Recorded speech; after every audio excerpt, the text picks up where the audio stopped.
quando a gente pensa aí nessas novas tecnologias e nas novas linguagens que são adotadas, a solidão ela ganha também uma nova configuração. O Leandro Carnal ele fala que foi instalada uma catraca na caverna de Platão. E quando a gente pensa que a caverna de Platão era a capacidade que nós tínhamos de apreender um ideal da realidade, né? Quando a gente via as sombras no fundo da caverna e aí interpretava aquelas sombras como a realidade, sendo que na verdade elas eram projeções do que estava fora, o celular agora virou a catraca que a gente botou nessa caverna. Por que ele fala isso? Porque o nosso celular ele filtra tudo aquilo a nosso gosto, né? Isso vai gerando uma dinâmica que pesquisadores da USP chamaram de autismo digital. As pessoas elas vão ficando cada vez mais ensimesmadas dentro daquilo que lhes interessa e que cabe numa telinha desse tamanho, né? O mundo ele vai sendo interpretado, observado a partir daquilo e onde a nossa comunicação com o outro, com aquilo que está fora de mim, ela vai ganhar uma dezena de filtros convenientes a mim e onde o próprio sistema é criado para promover isso. Não sei se vocês conhecem o conceito dos algoritmos nas redes sociais, né? Os algoritmos eles são filtros que vão nos direcionando para aquilo que, a priori, é mais interessante para nós. Então, quando eu acesso o site de uma loja, eu procuro no Google uma loja de ferragens. 2 minutos depois, o Facebook vai estar me oferecendo coisas de ferragens, peças de material de construção, machetaria. O Instagram vai fazer a mesma coisa, o próprio Google começa a fazer a mesma coisa, e para isso a gente não precisa mais nem fazer pesquisa no Google. Você está com o celular no bolso? Seu celular tem GPS? Daqui a pouco vocês vão começar a receber coisas de catolicismos, porque vocês estão dentro de uma livraria católica. Funciona desse jeito, e vai fazendo com que o nosso mundo ele vá ficando cada vez mais limitado, né? É aquela história lá de trás que eu falei, daquele grupo pequeno e homogêneo, né? A tecnologia ela vem a serviço das nossas vontades, não é isso? Então não é que o celular fez isso por mim, porque mora um demônio dentro do celular. Não, a gente plantou o demônio dentro do celular e ele só está atendendo às nossas vontades, né? A tecnologia ela vai funcionar também como um ótimo amortecedor psíquico. Eu não vou precisar mais lidar com os desafios do mundo, com os olhares do mundo. Eu tendo já esse filtro super competente que me direciona para uma determinada realidade, eu vou me privar de várias outras, eu não fico nem sabendo que existia. E a nossa interação, a partir disso, ela vai ficando uma interação cada vez mais superficial. Nós temos também na tecnologia uma distração que não tem fim. Barra de rolagem de internet não tem fim, né? É difícil zerar a internet. Você tem que fazer um exercício muito grande para falar assim, não, já vi tudo. Geralmente a gente se desliga disso, ou porque uma necessidade maior nos chamou, ou porque a gente chegou na exaustão, né? Senão a gente vai lá, ó, sem cessar.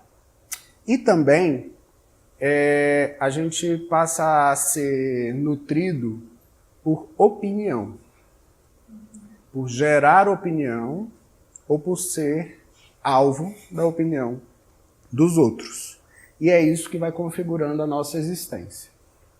Então, eu vou aos poucos balizando o meu caminhar a partir daquilo que tem uma boa repercussão, daquilo que pode ser interessante.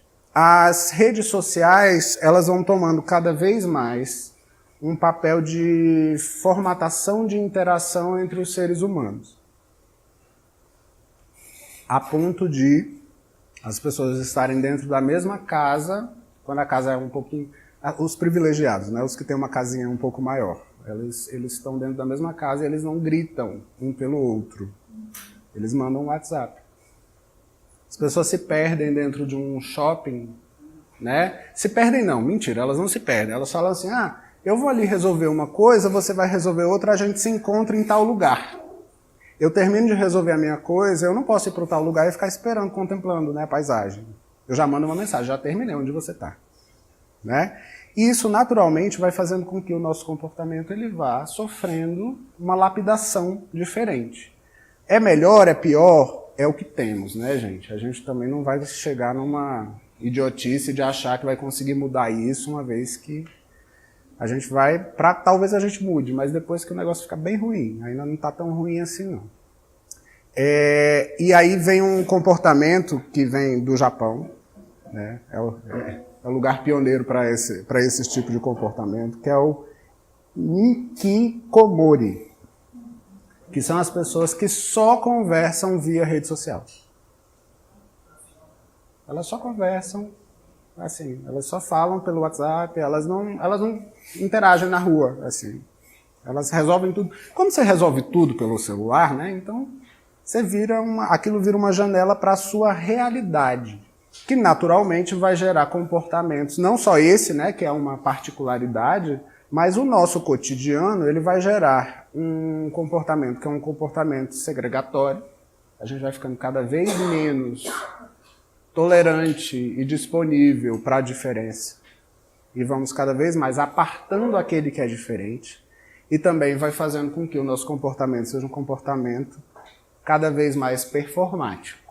Eu vou ser aquilo que o outro quer que eu seja, ou aquilo que de alguma forma gera uma impressão interessante para o outro. E aí a gente chega também no exagero disso, né? O exagero, quando isso transborda e vira uma patologia, que é o Internet Addiction, né? Que são os viciados em internet, que a adição por internet ela é marcada por alguns fatores que são o vício pelo novo. Eu estou o tempo todo precisando de novas referências. A sensação de liberdade que isso gera. Uma negação do meu eu real. Eu posso desenvolver um personagem, e aí eu não estou falando de personagem aquele totalmente de mentirinha não, que eu sou a Débora. Não, não é isso. Eu posso ser o João na internet, mas eu ser um João que não sou eu de fato. Né? O anonimato. As pessoas elas se sentem... A gente viu isso agora, né? Campanha eleitoral. As pessoas se sentiam à vontade para falar o que queriam, para quem queriam, em caixa alta. Né? Por quê? Porque na internet existe essa ideia de um anonimato. Ninguém vai chegar até mim mesmo. Eu posso falar o que eu quiser para você. Você não vai vir até mim para me bater. Né? Então... E também, principalmente, a facilidade que a gente tem de iniciar e de finalizar relações. Isso é viciante. Né? Eu gosto super de você, mas aí um dia você me desagrada. Fim. Eu te bloqueio, acabou. Né? Eu não lido nem com cadáver, né? Porque o bloquear, a pessoa some. Ela deixa de existir dentro do teu contexto virtual. Então isso é viciante, porque do mesmo jeito, aí eu encerro a amizade com você e eu começo a amizade com você. Tá? Essa troca, essa substituição que faz, poderia ser uma forma ótima, né, da gente aplacar a nossa solidão. Até é. Mas é uma falácia. Porque, de fato, isso vai gerando uma sensação cada vez mais profunda de solidão. Né? Uma dor cada vez mais profunda de solidão. Porque no fundo, quando a gente bate alguma consciência, a gente sabe que nada disso, de fato, faz sentido. Né? E a tal da solidão, quando é que a gente experimenta a solidão dentro da vida virtual? É quando cai o Wi-Fi, que o povo entra em colapso nervoso. Quantos pediram o Wi-Fi lá em cima? Ah, agora não, nessa hora todo mundo nega, né? Mas quando cai o Wi-Fi, o povo entra em colapso, ou quando vem essa situação, que é uma situação de bloqueio. Aí pesa de um jeito, lá no consultório chega. As pessoas assim, mas a pessoa me bloqueou. Tá. E, né?